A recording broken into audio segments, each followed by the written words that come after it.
He said it like it was a command. That was my spot. Standing there in the middle of a grocery store parking lot like he owned the pavement under her tires. And the worst part, he didn't whisper it. He spat it out, loud enough for everyone around to hear, like she had just committed some public crime by existing by parking. But she had no idea that a simple grocery run on a cold Saturday night would end with a slap to the face, a vandalized car, and a courtroom showdown.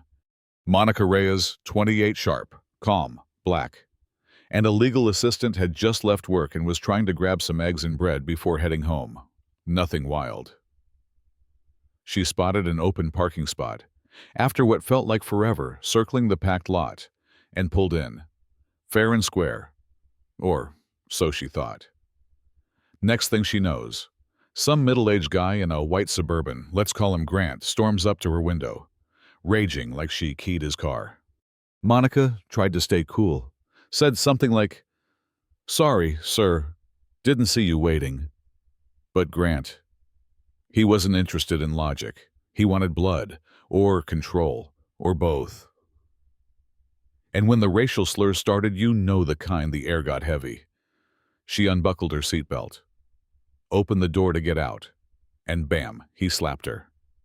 Just like that. For a second, she froze. Not out of fear, out of shock. He looked like he expected her to shrink. But Monica, she didn't flinch. She looked him square in the eyes and returned the favor. Slap for slap.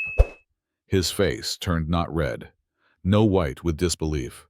The kind of disbelief that comes from thinking the rules don't apply to you and suddenly realizing maybe they do. That could have been the end. Should have been. But 15 minutes later, groceries in hand, Monica came out to find her car scratched deep across the side, fresh damage. Deliberate. And there he was again, Grant, back in his SUV, watching her with this smug little smirk like he won something. She didn't cry. She didn't yell. She pulled out her phone and called the cops. When officers Martinez and Blake arrived, Grant turned on the charm, fake innocence. Hand gestures. This is all just a misunderstanding vibes. But Monica, she handed them the facts. Security cams, phone videos from bystanders. Even a woman who'd stepped in earlier to support her said, "These guys don't like losing, be careful." And guess what? The footage didn't lie. The slap, the scratch, all there. When the USB played in the patrol car and both officers' faces changed, you could feel the power shift, like gravity tilting. Grant got arrested on the spot, still muttering, "This is a mistake," as they cuffed him. But nobody was buying that act anymore. The trial came quick.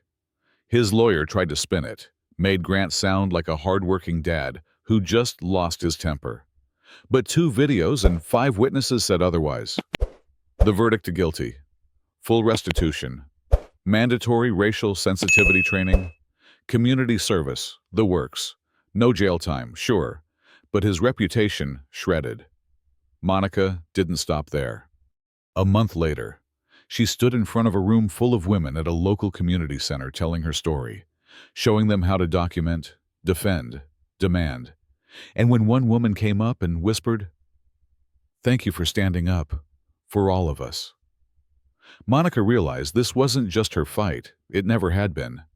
Justice, maybe. But let me ask you something. What would you have done in her place? Leave a comment. Tell me what side you're on, and don't forget to like, share, and subscribe.